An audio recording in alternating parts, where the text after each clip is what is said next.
குடியரசு துணைத் தலைவர் ஜெகதீப் தங்கர் உடல்நலக் குறைவு காரணமாக டெல்லியில் இருக்கக்கூடிய எய்ம்ஸ் மருத்துவமனையில் அனுமதிக்கப்பட்டிருக்கிறார். நெஞ்சுவலி காரணமாக காலை 2 மணிக்கு அவசர சிகிச்சை பிரிவில் அவர் அனுமதிக்கப்பட்டிருக்கிறார் என்ற தகவல் வெளியாகி இருக்கிறது. தற்போது உடல்நிலை சீராக இருப்பதாக மருத்துவர்கள் தகவல் தெரிவித்திருக்கிறார்கள். இது தொடர்பான விவரங்களை செய்தியாளர் முகிலன் வழங்க கேட்கலாம். முகிலன், விவரங்கள் பகிர்ந்துக்கலாம். ஸ்ரீராம், நீங்கள் குறிப்பிட்டபடி துணை குடியரசுத் தலைவர் ஜெகதீப் தங்கர் அவருக்கு 77 வயதாகிறது. நேற்று அதிகாலை சுமார் 2 மணி அளவில் அவருக்கு நெஞ்சுவலி ஏற்பட்டதாக தற்போது தகவல் வெளியாகிருக்கிறது. அவர் உடனடியாக எய்ம்ஸ் மருத்துவமனைக்கு அழைத்து செல்லப்பட்டு அங்கிருக்கக்கூடிய அந்த அதிதீவிர சிகிச்சை பிரிவில் அவருக்கு சிகிச்சை அளிக்கப்பட்டு வருகிறது.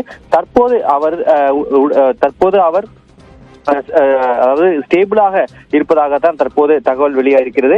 அவர் இன்று மத்திய சுகாதாரத்துறை அமைச்சர் JP நட்டா மருத்துவமனை எய்ம்ஸ் மருத்துவமனைக்கு நேரடியாக சென்று அவரை சந்தித்து உடல்நலத்தையும் விசாரித்திருக்கிறார். அதே போல மருத்துவரிடம் பேசியிருக்கிறார். ஆனால் தற்போது துணை குடியரசுத் தலைவர் ஜெகதீப் தங்கரின் உடல்நிலை சீராக இருப்பதாக தகவல் வெளியாகிருக்கிறது. ஒரு மருத்துவர் குழுவானது அமைக்கப்பட்டு தற்போது அவரது உடல்நிலையானது கண்காணிக்கப்பட்டு வருகிறது. ஸ்ரீராம், தகவல்களை வழங்கியதற்கு நன்றி முகிலன்.